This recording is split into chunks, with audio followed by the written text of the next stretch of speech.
ఈ 4 ఆస్తులు మిమ్మల్ని పేదవాళ్ళని చేస్తాయి. ఏంటో తెలుసా? Hello friends, welcome back to our channel.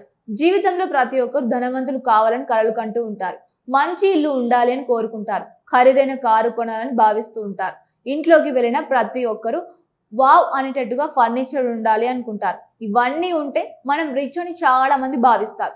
కానీ ప్రపంచంలో ప్రముఖ ఆర్థిక నిపుణులు మాత్రం ఒక షాకింగ్ విషయం చెబుతూ ఉన్నారు. మనం ఆస్తులు అనుకొని కొంటున్న కొన్ని వస్తువులే మనల్ని నెమ్మదిగా పేదవాళ్ళుగా మార్చేస్తున్నాయని హెచ్చరిస్తూ ఉన్నారు. అవును, మీరు విన్నది నిజమే. బయటకు చూస్తే అవి ఆస్తుల్లా కనిపిస్తాయి, కానీ వాస్తవానికి అవి డబ్బును మన జేబులోకి తీసుకురావు. పైగా ప్రతి నెల మన జేబులో ఉన్న డబ్బును బయటకు తీసుకువెళ్తాయి. మరి ఆ 4 ప్రమాదకరమైన ఆస్తులు ఏమిటి? చాలా మంది జీవితాంతం చేసే పెద్ద ఆర్థిక తప్పులు ఏవి? కోట్ల రూపాయలు సంపాదించిన వారు కూడా ఎందుకు అప్పుల ఊబిలో చిక్కుంటున్నారు? ఈ వీడియో చివరి వరకు చూస్తే మీ జీవితంలో ఒక పెద్ద ఆర్థిక నిర్ణయం తీసుకునే ముందు 2 సార్లు ఆలోచించేలా చేసే విషయాలు తెలుసుకుంటారు. కాబట్టి వీడియోని చివరి వరకు తప్పకుండా చూడండి. ముందుగా మనం ఒక చిన్న ప్రశ్న వేసుకుందాం. ఆస్తి అంటే ఏమిటి? చాలా మంది పేరు మీద ఉన్న ప్రతి వస్తువును ఆస్తి అని అనుకుంటారు. ఇల్లు ఉంటే ఆస్తి, కారు ఉంటే ఆస్తి, బంగారం ఉంటే ఆస్తి, ఖరీదైన ఫర్నిచర్ ఉంటే ఆస్తి. కానీ ఆర్థిక శాస్త్రం మాత్రం మరో విషయం చెబుతోంది. నిజమైన ఆస్తి అంటే మీ జేబులోకి డబ్బు తీసుకువచ్చేది, ప్రతి నెల ఆదాయం వచ్చేలా చేసేది, కాలక్రమేణా విలువ పెరిగేది, మీ సంపదను పెంచేది. కానీ ప్రతి నెల మీ జేబులో నుంచి డబ్బు తీసుకువెళ్తే అది ఆస్తి కాదు, అది లయబిలిటీ, అంటే ఆర్థిక భారం. ఇదే విషయాన్ని ప్రపంచవ్యాప్తంగా ఎంతోమంది ఫైనాన్షియల్ ఎడ్యుకేటర్స్ సంవత్సరాలుగా చెబుతూ ఉన్నారు. అయినప్పటికీ చాలా మంది పొరపాట్లు చేస్తూనే ఉన్నారు. మన దేశంలో ఉద్యోగం వచ్చిన వెంటనే చాలా మంది మొదట ఏం చేస్తారు? బ్యాంక్ లోన్ తీసుకుంటారు, పెద్ద ఇల్లు కొనాలి అనుకుంటారు, తర్వాత ఖరీదైన ఫర్నిచర్, తర్వాత కొత్త కార్, తర్వాత మరిన్ని ఈఎంఐలు. మొదట్లో ఇవన్నీ చాలా సంతోషంగా అనిపిస్తాయి, కానీ కొన్ని సంవత్సరాల తర్వాత అదే ఈఎంఐలు మన జీవితాన్ని ఒత్తిడితో నింపేస్తాయి. జీతం పెరిగినా చేతిలో డబ్బు ఉండదు, సేవింగ్స్ ఉండవు, పెట్టుబడులు పెట్టలేరు, కొత్త అవకాశాలను ఉపయోగించుకోలేరు. చివరికి చాలా మంది మంచి ఆదాయం ఉన్నప్పటికీ ధనవంతులు కాలేకపోతారు. ఇప్పుడు మొదటి ఆస్తి గురించి మాట్లాడుకుందాం.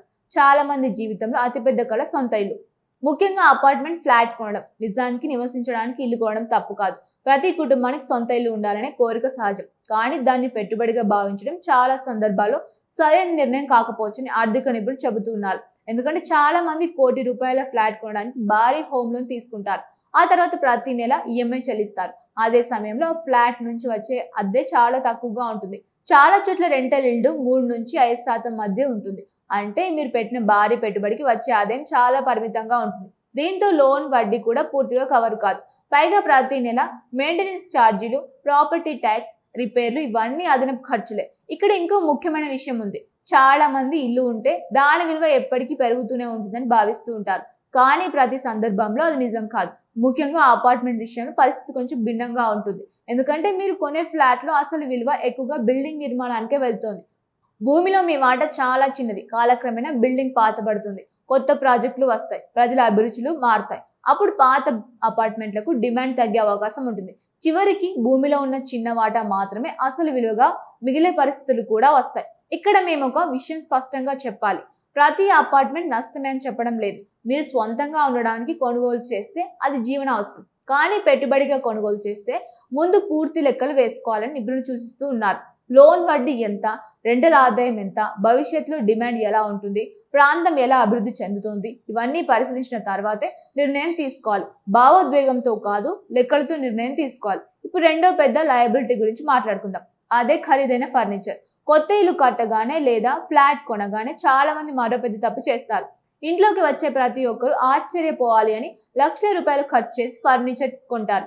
2 లక్షల బెడ్, ₹1,00,000 డైనింగ్ టేబుల్, ఖరీదైన సోఫాలు, ఇంటీరియర్ డెకరేషన్, చివరకు ఫర్నిచర్ కోసమే మరో పర్సనల్ లోన్ తీసుకునే పరిస్థితి వస్తుంది. కానీ ఒకసారి ఆలోచించండి, మీరు 2 లక్షలకు కొనుగోలు చేసిన బెడ్ను 5 ఏళ్ల తర్వాత అదే ధరకు ఎవరు కొనుగోలు చేస్తారు? చాలా సందర్భంలో దాని విలువ సగానికి కూడా రాదు. అంటే అది మీకు డబ్బు సంపాదించి పెట్టడం లేదు, పైగా దానికోసం మీరు వడ్డీ కూడా చెల్లిస్తూ ఉన్నారు. అందుకే అవసరానికి తగ్గట్టుగా మంచి నాణ్యత ఉన్న ఫర్నిచర్ కొనాలి. కానీ ఇతరులను ఆకట్టుకోవడానికి అప్పు చేసి విలాసవంతమైన ఫర్నిచర్ కొనడం తెలివైన నిర్ణయం కాదని ఆర్థిక నిపుణులు చెబుతూ ఉన్నారు. మన సమాజంలో ఒక పెద్ద సమస్య ఏమిటంటే మనం మన అవసరాలకు కాకుండా ఇతరుల అభిప్రాయాల కోసం ఖర్చు చేస్తూ ఉంటాం.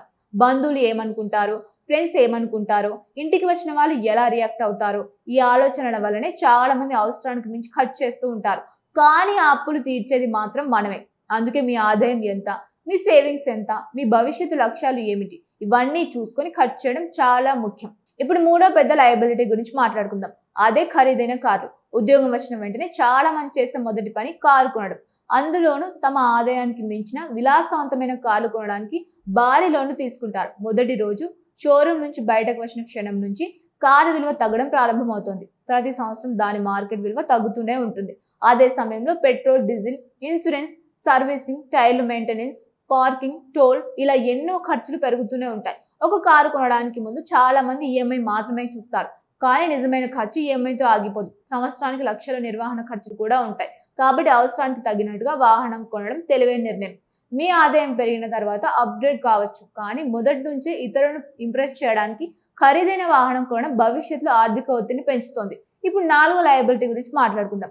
అది చాలా మందికి కనిపించదు, కానీ అదే అత్యంత ప్రమాదకరమైనది. అదే అవసరం లేని ఈఎంఐ జీవితం. ఈరోజు ఫోన్ ఈఎంఐ, రేపు టీవీ ఈఎంఐ, తర్వాత ఫర్నిచర్ ఈఎంఐ, తర్వాత కార్ ఈఎంఐ, తర్వాత క్రెడిట్ కార్డ్ బిల్లు. ఇలా నెల జీతం రాకముందే మొత్తం డబ్బు ఎక్కడికి వెళ్తోందో తెలియని పరిస్థితి ఏర్పడింది.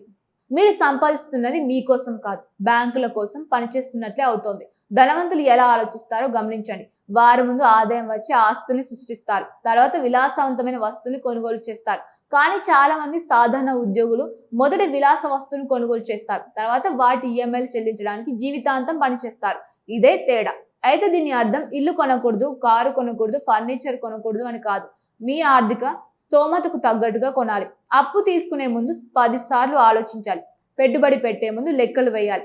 మీ జీతంలో ఒక భాగం సేవింగ్స్ కు, ఒక భాగం పెట్టుబడులకు, ఒక భాగం అవసరాలకు, మిగతాది జీవనశైలి కేటాయించి అలవాటు పెంచుకోవాలి. మొత్తానికి ఆస్తిలో కనిపించే ప్రతి వస్తువు నిజమైన ఆస్తి కాదు. మీకు డబ్బు సంపాదించి పెట్టేదే అసలు ఆస్తి. మీ జేబులో నుంచి డబ్బు తీసుకువెళ్లేది అది లయబిలిటీ. ఈ చిన్న తేడా అర్థం చేసుకున్న వారే భవిష్యత్తులో ఆర్థికంగా బలంగా నిలబడతారు. కాబట్టి భావోద్వేగంతో కాదు, ఆర్థిక ప్రణాళికతో నిర్ణయాలు తీసుకోవాలి. ఈ రోజు తీసుకున్న సరైన నిర్ణయం రేపటి మీ సంపదకు పునాది అవుతుంది. మరి మీ అభిప్రాయం ఏమిటి? ఈ 4 విషయాల్లో ఎక్కువగా ప్రజలు చేసే తప్పు ఏదని మీరు భావిస్తున్నారు? కామెంట్లో తప్పకుండా తెలియజేయండి. వీడియో మీకు నచ్చితే లైక్ చేయండి, మీ ఫ్రెండ్స్తో, ఫ్యామిలీతో షేర్ చేయండి. ఇలాంటి ఫైనాన్స్ మరియు మనీ మేనేజ్మెంట్ వీడియోల కోసం మా ఛానల్ వెంటనే సబ్స్క్రైబ్ చేయండి. మరో ఆసక్తికరమైన వీడియోతో మళ్ళీ కలుద్దాం. అప్పటి వరకు జాగ్రత్తగా ఉండండి. Thank you for watching.